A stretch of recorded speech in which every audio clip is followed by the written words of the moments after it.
Mpendwa mtazamaji, usikose kulike, kukomenti na kushare. Mungu akubariki. Amani ya Bwana itawale katika maisha yako. Nimekuja mbele zako tuweze kushare maneno mafupi tu katika wasaa huu. Kumekuwa na habari ambayo imejitokeza ikaleta watu sintofahamu kati ya watu, mvutano ambao umetokea kati ya rais wa Marekani Donald Trump dhidi ya Papa Leo 14 Marekani dhidi ya Vatican. Wengi wamechukulia kama Donald Trump ni mtu ambaye sasa amevuka mipaka na kuenda kukosoa kiongozi wa dini. Lakini jambo la hakika ni kwamba pale kuna mtu na bosi wake na wote wapo kazini. Mtu na bosi wake wapo kazini na wanatuchezea sisi akili. Mtu anaweza akajiuliza bosi ni nani na mfanyakazi ni nani? Wengi wanaweza wakafikiria labda Papa ndiye mfanyakazi, lakini rais wa Marekani ni mtu anayetumika kwa ajili ya maslahi ya upapa. Upapa ndio bosi wa Marekani, unaiendesha Marekani, na kutoka Marekani inaikontrol dunia, kuhakikisha inatiisha chini na kuiweka katika mamlaka ya upapa. Hivi ndivyo Biblia inatuambia kwamba mnyama mwenye pembe mbili katika Ufunuo sura ya 13:11 hutumia nguvu za mnyama yule wa kwanza ambaye ni upapa. Harakati hizi tunaona upapa unajisafisha katika ulimwengu. Upapa unamkemea Marekani kwa kupiga vita kule Irani pamoja na vita ambazo zimeendelea Mashariki ya Kati. Upapa huo umehusika katika vita nyingi dhidi ya kanisa, na upapa umeua watu wengi dhidi ya kanisa. Upapa ulihusika hata katika kumpa mbinu Adolf Hitler katika ile vita ya pili ya dunia. Kwa upapa umehusika kuua watu wengi huenda kuliko dini yoyote ambayo imewahi kuua watu wengi. Katika kipindi cha 1260 mamlaka ya upapa ilitesa na kuua watu wengi sana. Kwa hiyo upapa kwa sasa unajisafisha, na Ellen White anasema kanuni za upapa kamwe haziwezi kubadilika. Hata tuone upapa unajisafisha namna gani, utakapoyarejea mamlaka yake ni kwenda katika maangamizo. Tushare tu kwa pamoja mimi na wewe katika mafungu mawili ya Biblia, tuone jinsi Mungu anavyosema kuhusiana na haya mataifa mawili, Marekani pamoja na upapa. Katika kitabu cha Ufunuo, kile kitabu cha Ufunuo sura ya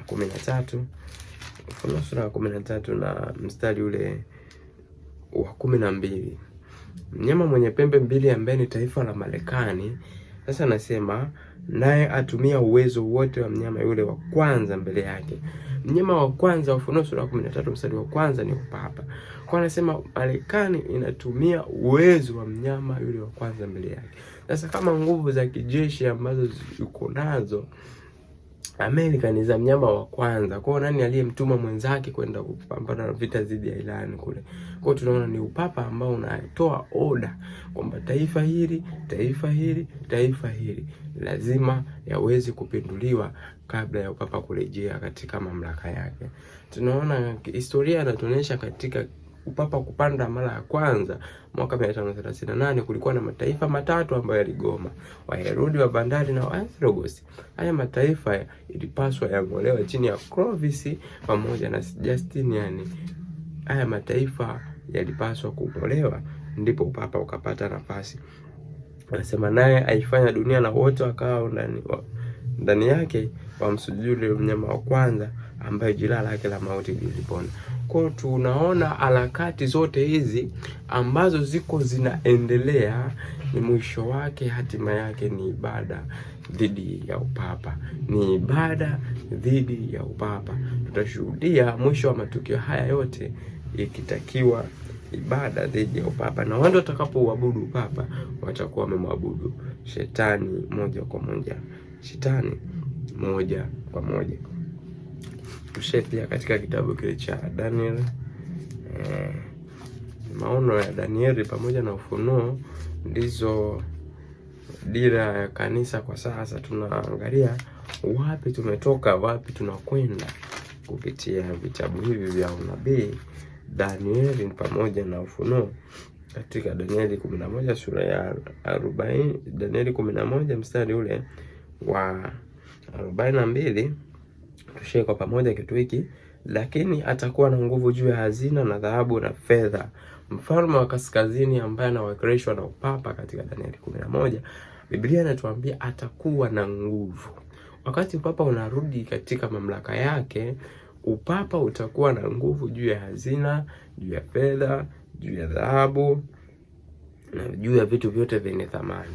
Kwa lazima mafuta yawe chini yake, lazima dhahabu zote za duniani kote ziwe chini yake, hifadhi zote ziwe chini yake, mamlaka juu ya bahari ziwe chini yake, kila kitu, mawasiliano yawe chini yake.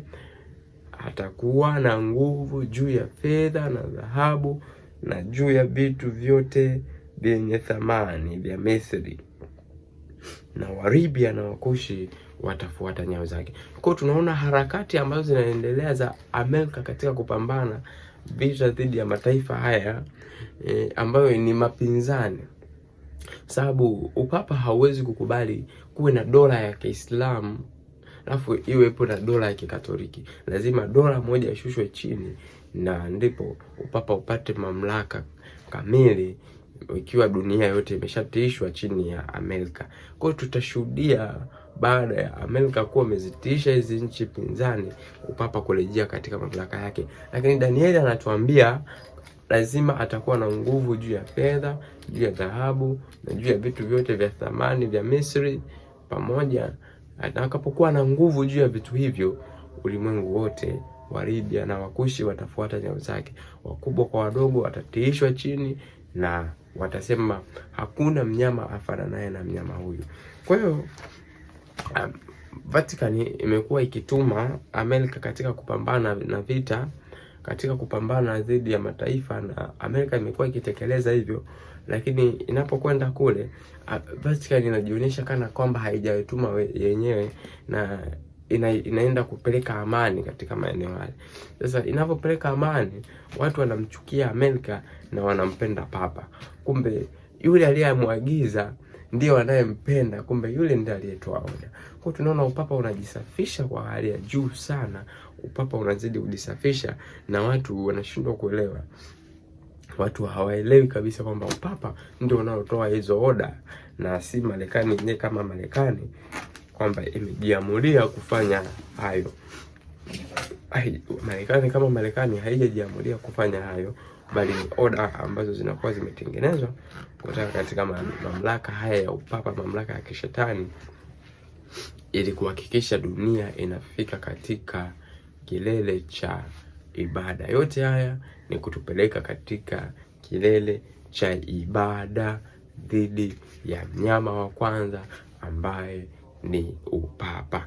Na watu watakavyokuwa wanamwabudu upapa, watakuwa wanamwabudu shetani. Biblia imetabiri kwamba atatoka kwa ghadhabu nyingi.